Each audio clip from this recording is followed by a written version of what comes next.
Hello, dear students, and welcome back to English with Professor Tabassum.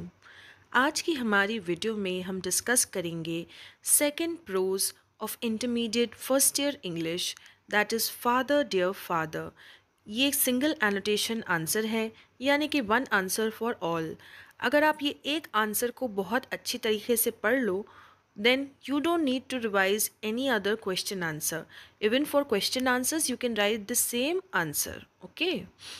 Introduction. This line is taken from the article Father Dear Father, written by Raj Kinger and published in the English daily The Hindu. It is a thought-provoking commentary on the current education system. यानी कि introduction में तो सबसे पहले हम लिखेंगे कि ये जो लाइन है ये आर्टिकल फादर डियर फादर से लिया गया है, जो कि राज किंगर ने लिखा है, जो कि पब्लिश हुआ है इंग्लिश डेली द हिंदू में।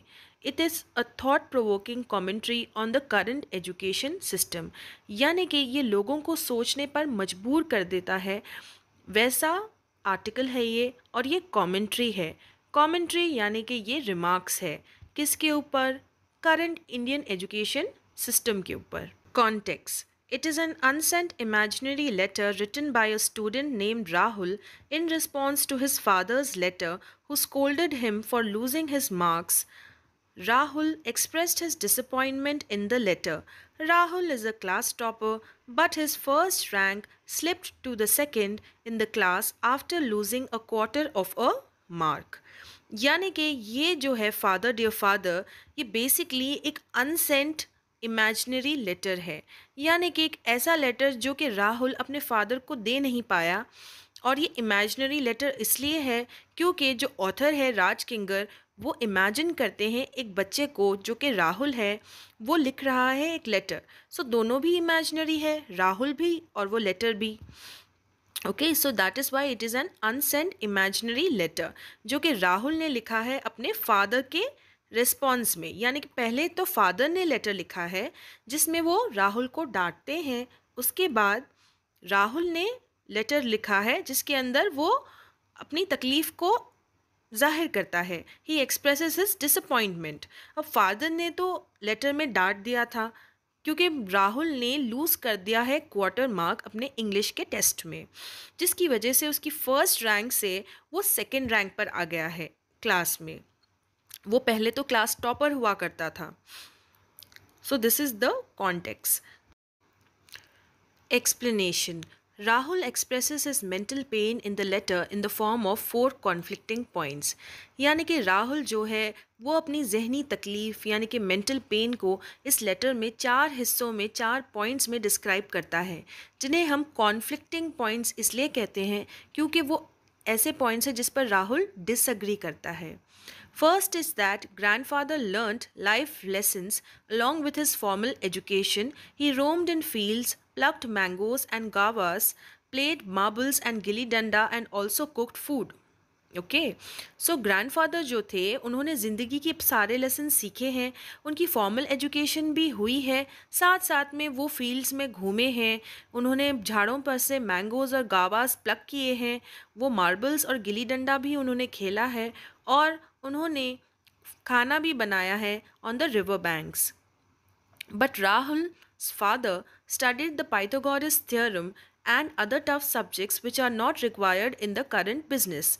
दूसरी तरफ जो राहुल के फादर हैं उन्होंने पाइथागोरस थ्योरम जो कि मैथ्स में होता है और दूसरे टफ सब्जेक्ट्स पढ़े हैं, लेकिन those subjects are not required in the current business. यानी कि आजकल के जो बिजनेस में जो रिक्वायरमेंट है वो इन सब्जेक्ट्स की नहीं है, तो ये सब्जेक्ट्स उनके बिल्कुल भी काम नहीं आ रहे। The second conflicting point is that grandmother is semi-educated and her mood is always calm and balanced, and she applies her wisdom wherever required, whereas mother is highly educated but is always in stress and tension.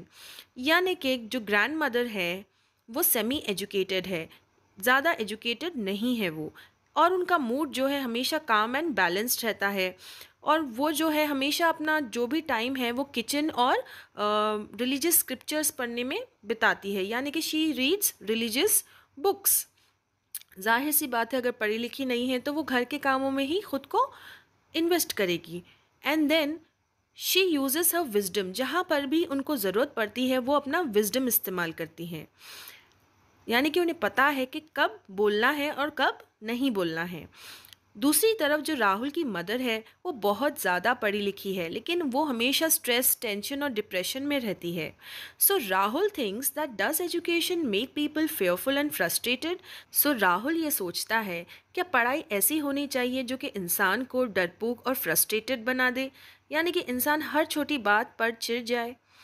The third conflicting point is that when he asked his biology teacher about how to save a dying rose plant, she suggested to go and ask the gardener, who is an illiterate.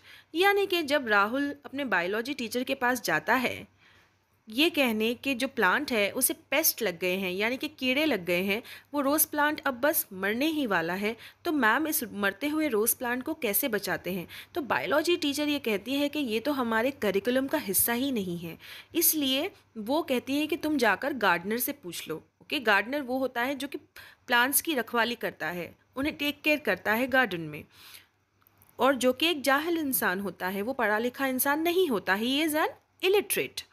So Rahul thinks that what is the use of such education which doesn't teach us life skills? The fourth conflicting point is that teachers are adamant on their attitude. यानी कि biology teacher के ऐसा reply करने के बाद राहुल ये सोचता है कि क्या ज़रूरत है ऐसी पढ़ाई पढ़ने की जो कि हमें ज़िंदगी के लेसन्स नहीं सिखाती, लाइफ स्किल्स नहीं सिखाती, हमें एक्सपीरियंस नहीं देती और हमें सल्यूशन नहीं सिखाती है कि कैसे लाइफ के प्रॉब्लम्स को हैंडल करना है। और चौथा पॉइंट, कॉन्फ्लिक्टिंग पॉइंट ये है कि टीचर्स जो है पहले के अपना एटीट्यूड बदलना नहीं चाहते थे। They are adamant on their attitude. Adamant यानी कि वो चेंज नहीं होना चाहते थे स्टूडेंट की भलाई के लिए। वो कोई भी टेक्निक यूज़ नहीं करते थे और ना ही अलग लैंग्वेज यूज़ करते थे ताकि स्टूडेंट को समझ में आए। Then critical comment. The message of the author is to have joy de vivre, that is joyful education for our children. यानी कि इस लेसन का मैसेज ऑथर जो पहुंचाना चाहते हैं वो है जॉय डी विवरे। ये एक फ्रेंच का फ्रेज़ है, जिस फ्रेज़ यानी कि जब तीन वर्ड्स को एक जगह जोड़ कर लिखा जाता है, जैसे कि जॉय डी विवरे।